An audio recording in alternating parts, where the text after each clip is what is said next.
नमस्कार दोस्तों, Rajshree education channel के अंदर आपका हार्दिक स्वागत है मेरे दोस्तों। आज मैं आपको मैकियावेली के बारे में बताना जा रहा हूँ। मैकियावेली का कुछ उपनाम बताऊँगा और उनकी पुस्तकें। ठीक है मेरे दोस्तों।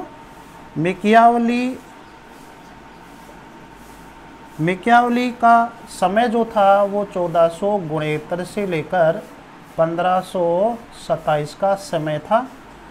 3 मई 1469 के दिन फ्लोरेंस शहर में, इटली के फ्लोरेंस शहर में जन्म हुआ था और 21 जून 1527 के दिन फ्लोरेंस में मृत्यु हो जाती है। ये तो उनका समय है। अब देखते हैं उपनाम क्या है। ध्यान दो, जब उनका जन्म हुआ था फ्लोरेंस, इटली के फ्लोरेंस शहर में, तो फ्लोरेंस जो शहर था, फ्लोरेंस जो नगर था मेरे दोस्तों, वह पुनर्जागरण का प्रमुख केंद्र था मेरे दोस्तों, प्रमुख केंद्र था। तो फ्लोरेंस जो था वो उस समय पुनर्जागरण का प्रमुख केंद्र था। यहाँ पर पुनर्जागरण का मतलब है कि हर तरीके से विकास हो रहा था, सभ्यता से, संस्कृति से, दिमाग से, तकनीकी से, वैज्ञानिक रूप से, सभी तरीके से यहाँ पे विकास हो रहा था। तो वह पुनर्जागरण का केंद्र था फ्लोरेंस। यह पुनर्जागरण कब शुरू हुआ था? 14वीं शताब्दी से 17वीं शताब्दी के बीच में यहाँ पे चला था। और इटली के फ्लोरेंस शहर से ये फिर पूरे यूरोप महाद्वीप, यूरोप के देशों में ये फैल जाता है मेरे दोस्तों। इसीलिए मैकियावेली को पुनर्जागरण का शिशु कहा जाता है, इसी के कारण। इसीलिए मैकियावेली को पुनर्जागरण का शिशु कहा जाता है। पुनर्जागरण का शिशु कहा जाता है, ये आप याद रखना। पुनर्जागरण का शिशु क्यों कहा जाता है? क्योंकि उसका जो जन्म है वही पुनर्जागरण के समय हुआ था। ठीक है, ओके, आपके समझ में आ गया। आगे बात करते हैं मेरे दोस्तों कि डनिंग ने क्या कहा था। उसको डनिंग ने भी अपने युग का शिशु कहा था। तो डनिंग भी देख लीजिए, डनिंग ने क्या कहा था। डनिंग ने कहा था कि वह प्रतिभा संपन्न फ्लोरेंस निवासी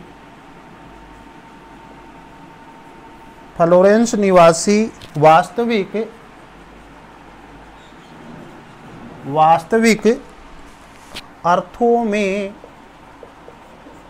अर्थों में अपने युग का एक शिशु था। ठीक है मेरे तो डनिंग ने क्या कहा था कि मैकियावेली, यहाँ वह का मतलब याद रखना, मैकियावेली। ठीक है मेरे दोस्तों। मैकियावेली प्रतिभा संपन्न फ्लोरेंस निवासी वास्तविक अर्थों में अपने युग का एक शिशु था। कई एग्जामों के अंदर तो यहाँ से प्रश्न पूछा जाता है, यहाँ से इस पंक्ति को तोड़कर प्रश्न पूछा जाता है कि किस व्यक्ति ने मैकियावेली को अपने युग का शिशु कहा था।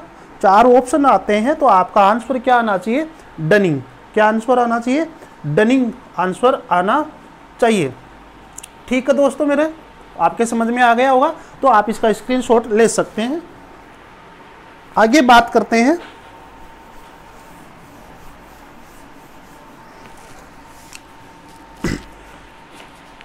मैक्सी ने क्या कहा था उनको। मैक्सी ने क्या कहा? मैकियावेली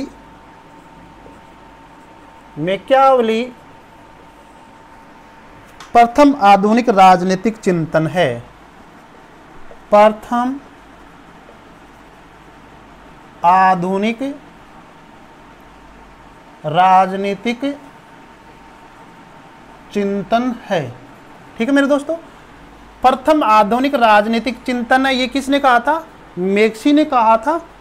ठीक है, इसी प्रकार की बात जोन्स भी कहता है, लेकिन आप ऑप्शन देखकर आप उसका आंसर देना मेरे दोस्तों। तो मैकियावेली को प्रथम आधुनिक चिंतन किसने कहा? तो आपका आंसर क्या आना चाहिए? मैक्सी। क्या आना चाहिए? मैक्सी। अब जोन्स क्या कहता है? जोन्स भी इसी प्रकार की बात करता है। जोन्स क्या कहता है कि आधुनिक राजनीतिक चिंतन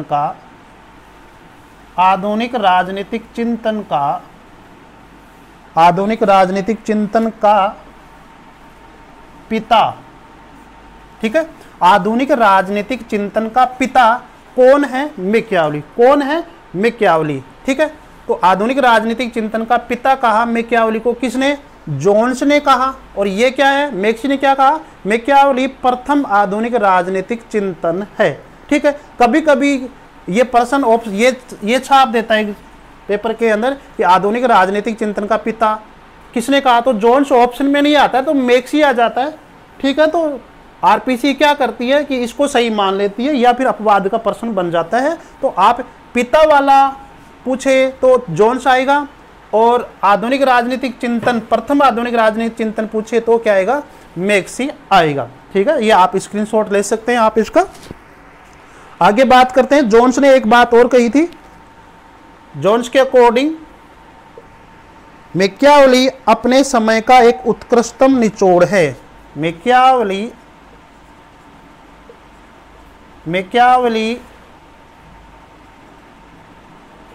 अपने समय का एक उत्कृष्ट निचोड़ है। ये बात किसने कही है? निचोड़ है, वो भी जोन्स ने कही थी। तो आप ये याद रखना, जोन्स के अकॉर्डिंग आधुनिक राजनीतिक चिंतन का पिता किसने कहा था? जोन्स ने कहा था। और मैकियावेली को अपने समय का एक उत्कृष्ट निचोड़ किसने कहा था? और मैकियावेली को प्रथम आधुनिक राजनीतिक चिंतन किसने कहा था? मैक्सी ने कहा था। ये याद रखना मेरे दोस्तों। आगे बात करते हैं। और मैकियावेली को बहुत सारे विद्वान क्या मानते हैं कि वो जो मैकियावेली था वो निरंकुश सत्ता का क्या था? समर्थक था। निरंकुश सत्ता का क्या था? समर्थक था। मैकियावेली निरंकुश सत्ता का समर्थक था, इसलिए बहुत सारे विद्वानों ने उसको क्या नाम दिया? उसको नाम देते हैं शैतान का शिष्य। शैतान का शिष्य, ठीक है मेरे दोस्तों। और तानाशाह का गुरु, तानाशाह का गुरु, ठीक है। क्योंकि जो मैकियावेली जो था वो कौन सी सत्ता के पक्ष में था? समर्थक था, निरंकुश सत्ता के लिए, ठीक है। और इसी बात के पकड़ कर लोगों ने उसको क्या नाम दिया? शैतान का शिष्य और तानाशाह का गुरु। तो ये भी आप याद कर लेना मेरे दोस्तों। शैतान का शिष्य किसे कहा जाता है? तानाशाह का गुरु किसे कहा जाता है? मैकियावेली को कहा जाता है मेरे दोस्तों। और ध्यान दो, मैकियावेली ने कौन सी पुस्तक लिखी थी? The Prince.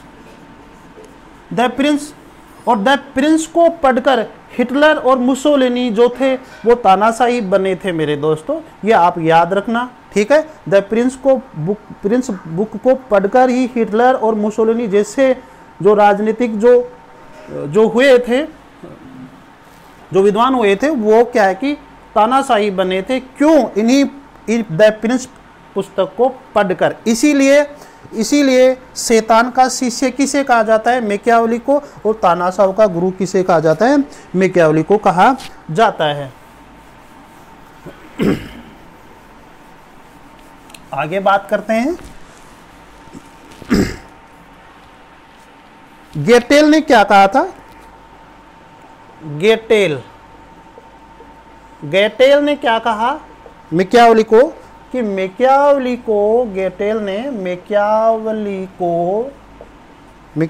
को आधुनिक राजदर्शन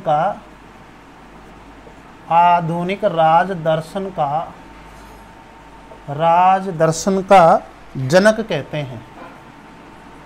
जनक कहा, ठीक है मेरे दोस्तों।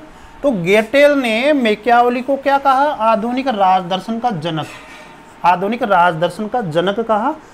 आप स्क्रीनशॉट ले सकते हैं, ठीक है मेरे दोस्तों। और ये जब अलग अलग विचार आएंगे तो ये दोबारा से आएंगे, ठीक है, मैं आपको डिटेल से वहाँ पर आपको समझाऊंगा। और सेबाई ने क्या कहा? सेबाई ने क्या कहा इनके बारे में कि संपूर्ण पुनरुत्थान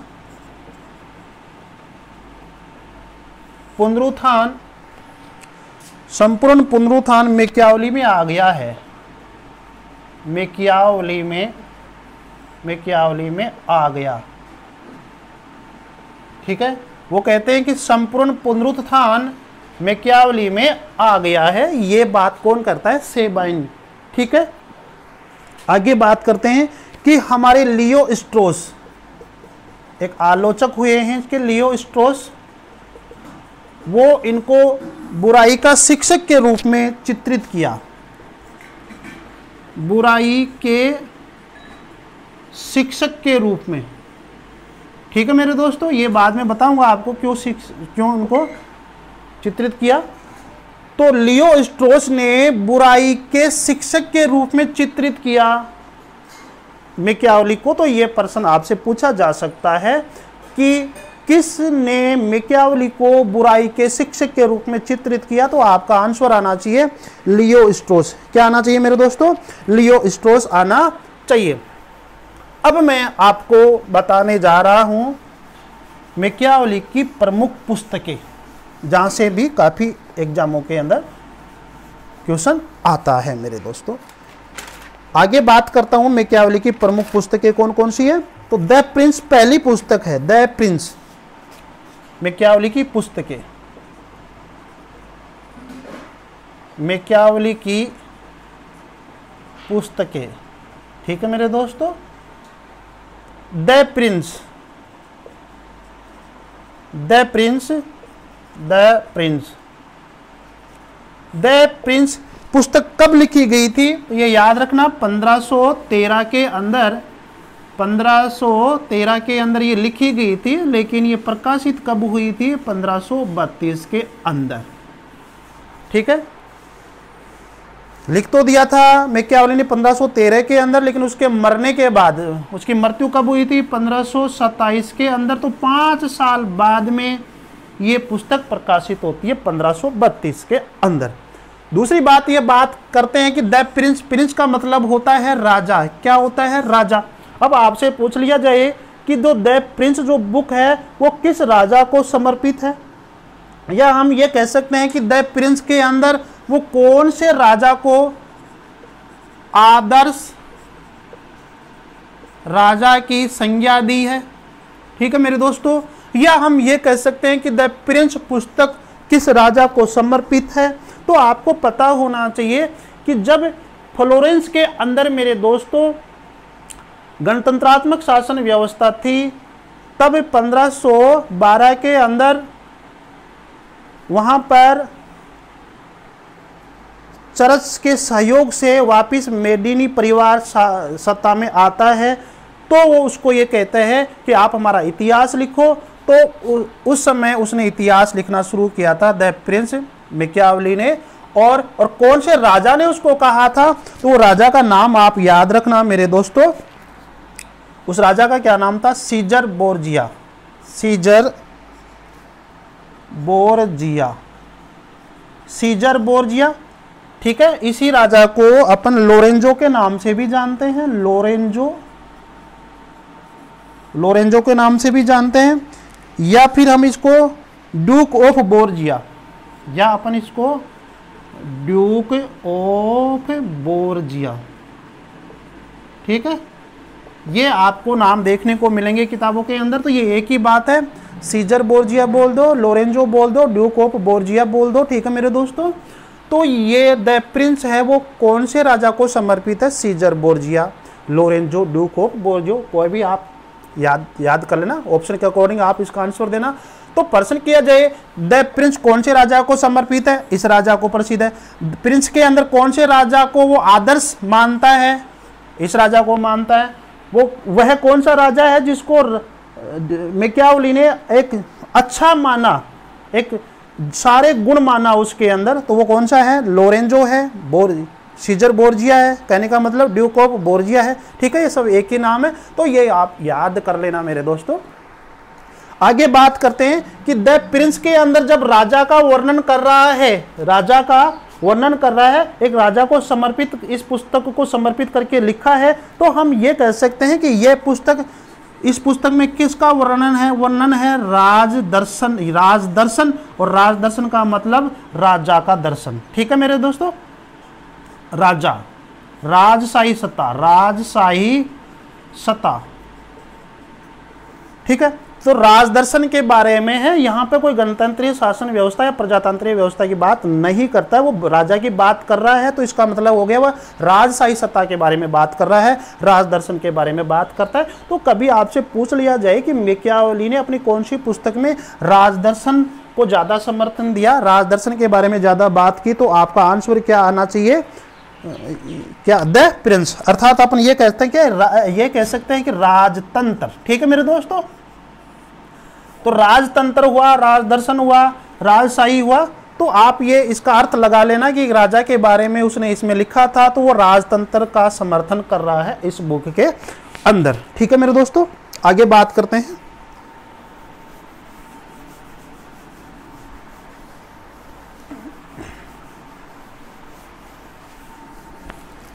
और यह बुक 3 भागों में बटी हुई है मेरे दोस्तों, 3 भागों में अपन ये कह सकते हैं कि 3 भागों में बटी हुई है। 3 भागों में कैसे कैसे? पहले भाग में तो राजतंत्र है, पहले भाग में तो क्या हुआ, क्या लिखा हुआ है? राजतंत्र। दूसरे भाग में है किराए की सेना, किराए की सेना के बारे में इसमें बताया गया है। और तीसरे भाग में बताया राजदर्शन, राजदर्शन। ठीक है ना, एक राजा में क्या क्या गुण होने चाहिए। ठीक है, वो राजदर्शन मतलब राजा में क्या क्या गुण होने चाहिए, राजा में क्या क्या गुण होने चाहिए वो इसमें बताया गया है। और इसमें राजतंत्र का समर्थन किया है और किराए की सेना के बारे में इसने यहाँ पर वर्णन किया है द प्रिंस पुस्तक के अंदर। मेरे दोस्तों ध्यान दो, डनिंग ने इस पुस्तक के बारे में क्या कहा है आप याद कर लेना, डनिंग ने। ठीक है, डनिंग क्या कहता है कि द प्रिंस सबसे पहली रचना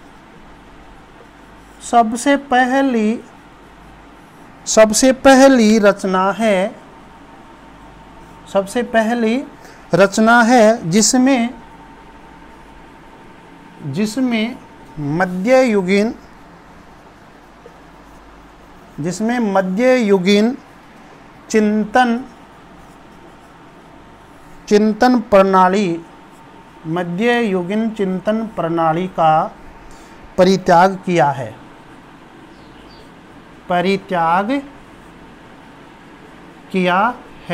ठीक है, तो ये ऐसी पुस्तक है, द प्रिंस सबसे पहली रचना है जिसमें मध्ययुगीन चिंतन प्रणाली का परित्याग किया है। ठीक है, जो तुच्छ सोच थी, ठीक है, जो एक तरह से जो समाज के लिए हानिकारक थी, ऐसी चीज़ों को यहाँ पर नेगेटिव कर देता है मैकियावेली। तो डनिंग ये कहता है कि द प्रिंस सबसे पहली रचना है जिसमें मध्ययुगीन चिंतन प्रणाली का परित्याग किया है। तो आप स्क्रीनशॉट ले सकते हो मेरे दोस्तों।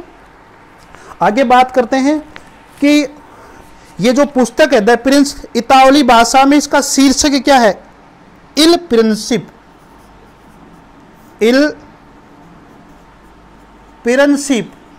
तो इल प्रिंसिप ये इतावली भाषा या इटली की भाषा का शीर्षक है। ठीक है, ध्यान दो, हम जिसको द प्रिंस बोलते हैं, जिस पुस्तक को द प्रिंस बोलते हैं, वहां इतावली भाषा में उस पुस्तक को क्या बोलते हैं? इल प्रिंसिप। ये भी याद रखना कि इटली की भाषा में या इतावली भाषा में, इतावली भाषा में उसका शीर्षक क्या है, उसको किस नाम से जानते हैं? तो इल प्रिंसिप याद रखना मेरे दोस्तों।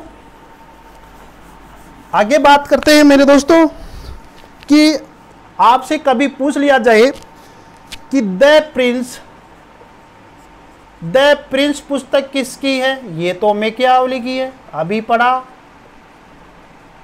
मैकियावली की है। लेकिन आपसे पूछ लिया जाए कि मॉडर्न प्रिंस ये पुस्तक किसकी है? मॉडर्न प्रिंस पुस्तक किसकी है बताओ आप। आपसे पूछा जाए कि मॉडर्न प्रिंस किसकी है, और एक ऑप्शन में मैकियावली रहे तो 100% बहुत सारे मेरे स्टूडेंट, मेरे साथी बहन भाई क्या करके आएंगे, मैकियावली कि प्रिंस तो किसने लिखी, मैकियावली ने। जबकि पूछ क्या रहा है, मॉडर्न प्रिंस, और मॉडर्न प्रिंस किसने लिखी, ग्रामस्की ने लिखी थी मेरे दोस्तों, जिसने प्राधान्य का सिद्धांत दिया था। तो मॉडर्न प्रिंस किसने लिखी, ग्रामस्की ने। ग्रामस्की है, ये याद कर लेना मेरे दोस्तों, ठीक है। तो और इस प्रिंस पुस्तक के अंदर कितने अध्याय हैं मेरे दोस्तों, 26 अध्याय है, ये भी याद कर लेना, ठीक है। और ये आपके समझ में आया होगा। एक बात और मैं लिखना चाहूंगा कि प्रिंस ये मैकियावली को यूरोप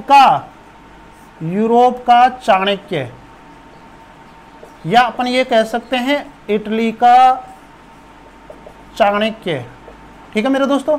यूरोप का चाणक्य कह दो, चाहे इटली का चाणक्य कह दो, ये भी कौन है, मैकियावली को ही कहा जाता है। तो उसने एक कहा था कि कई बार आपसे पूछा जा सकता है कि शासकों को यानी राजाओं महाराजाओं को, शासकों को कुटिल किसने कहा, ठीक है मेरे। शासकों को कुटिल किसने कहा कि राजा महाराजा जो शासक होते हैं, जो राजनीति चलाते हैं, वो लोग कुटिल होने चाहिए। तो शासकों को कुटिल किसने कहा, मैकियावली ने कहा। ये भी आप याद कर लेना मेरे दोस्तों, स्क्रीनशॉट ले लीजिए आप।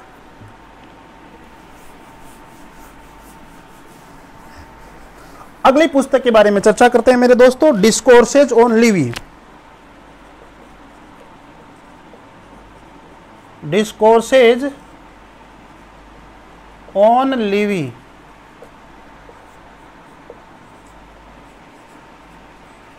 Discourses on Levi, discourses on Levi. ध्यान दो मेरे दोस्तों, यह पुस्तक 1520 में लिखी गई थी, लेकिन ये 1530 के अंदर क्या हुई थी, प्रकाशित हुई थी, ठीक है। 1520 में लिखी गई, 1530 में प्रकाशित हुई, इसका मतलब मृत्यु के बाद में प्रकाशित होती है ये पुस्तक। डिस्कोर्सेज ऑन लिवी पुस्तक के अंदर क्या है कि जहां उसने द प्रिंस पुस्तक के अंदर राजतंत्र शासन व्यवस्था को अच्छा माना, उसका समर्थन किया था, क्योंकि उसने राजा को समर्पित करके वो लिखा था। तो यहाँ इस पुस्तक के अंदर मैकियावली गणतंत्रीय शासन व्यवस्था को अच्छा माना। गणतंत्रीय शासन व्यवस्था अर्थात प्रजातंत्र, डेमोक्रेसी को वो अच्छा यहाँ पर मानता है। तो ये आप याद कर लेना कि कौन सी पुस्तकें अंदर उसने गणतंत्रीय शासन व्यवस्था का समर्थन किया। तो डिस्कोर्सेज ऑन लिवी बुक के अंदर करता है मेरे दोस्तों। आगे बात करते हैं कि वो कहता है कि गणतंत्रीय शासन व्यवस्था है, गणतंत्रीय शासन व्यवस्था में अच्छा समाज का विकास हो सकता है, राजतंत्र शासन व्यवस्था में अच्छा नहीं होता है। उसमें तो राजतंत्र के बारे में क्यों बताया, क्योंकि वो तो स्पेशल किसी राजा ने कहकर, बोर्जिया राजा ने कहकर उसे वो अपना इतिहास लिखवाया था। तो जब कहकर लिखवाया था तो राजा की प्रशंसा तो करेगा कि नहीं करेगा, ठीक है मेरे, ये बात है। तो यहाँ पर वो गणतंत्रीय शासन व्यवस्था का क्या करता है, समर्थन करता है, और राजतंत्र शासन व्यवस्था का यहाँ पे क्या करता है, बेकार मानता है, ठीक है, कि समाज का विकास गणतंत्रीय शासन व्यवस्था में ही हो सकता है, ठीक है।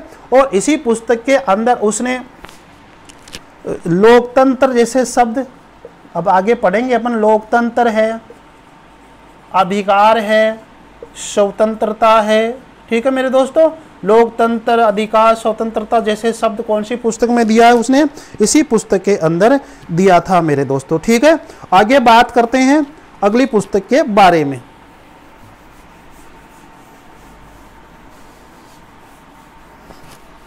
The art of war, the the art of war, the art of war book, ये पुस्तक है वो 1521 में प्रकाशित हुई थी, 1521 में प्रकाशित हुई थी मेरे दोस्तों। तो ये ध्यान देने की बात है कि ये पुस्तक ऐसी पुस्तक है उसके जीवन काल में प्रकाशित हुई थी,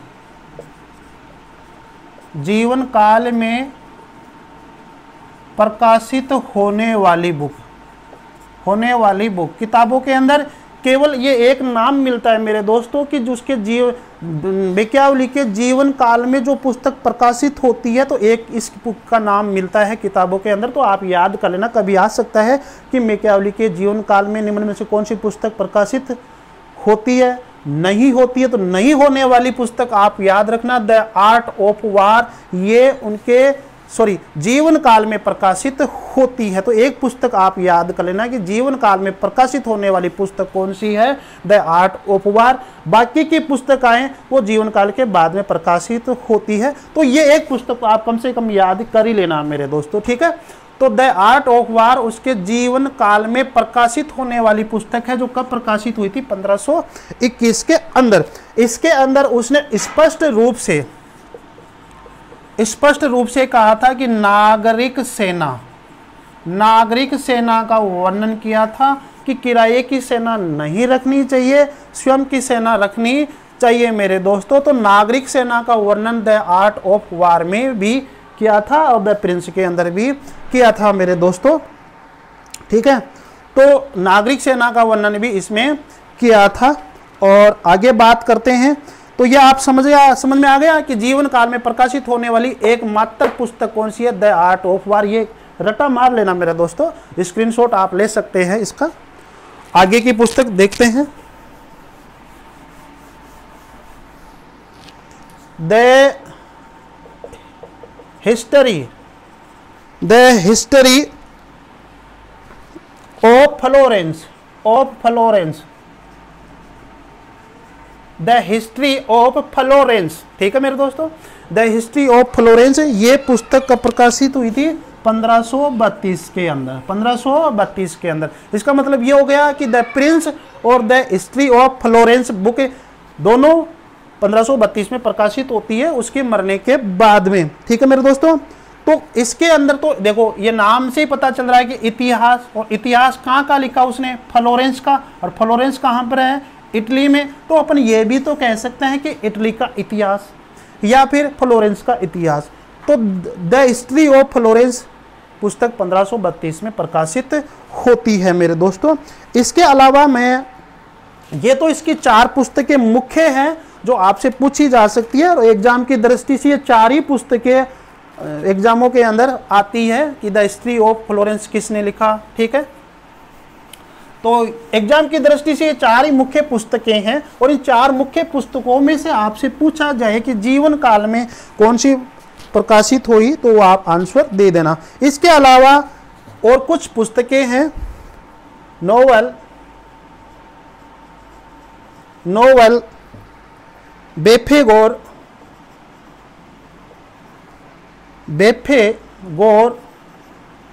नोवेल बेफेगोर आरसी दिए बोलो,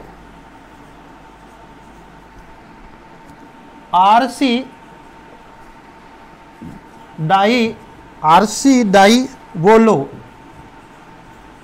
ठीक है मेरे दोस्तों।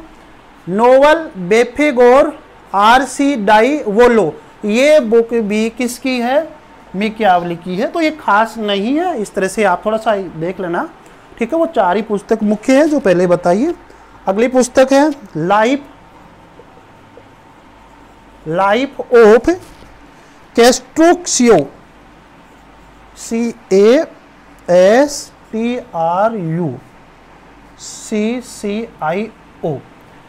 कैस्ट्रोक्सियो, लाइफ ऑफ कैस्ट्रोक्सियो और कैस्ट्रेक केनी,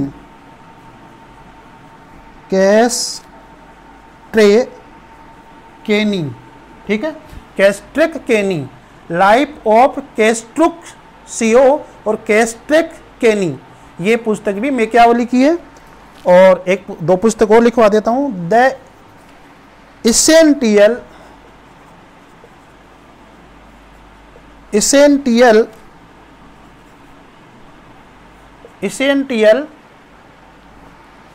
writing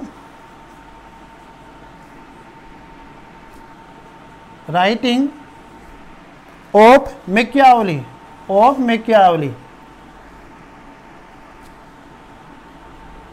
Machiavelli, ठीक है मेरे दोस्तों। The essential writing of Machiavelli, ये पुस्तक मैकियावेली से पता लग रहा है कि मैकियावेली की है। और एक पुस्तक और लिख देता हूं, द मैंड्रेक,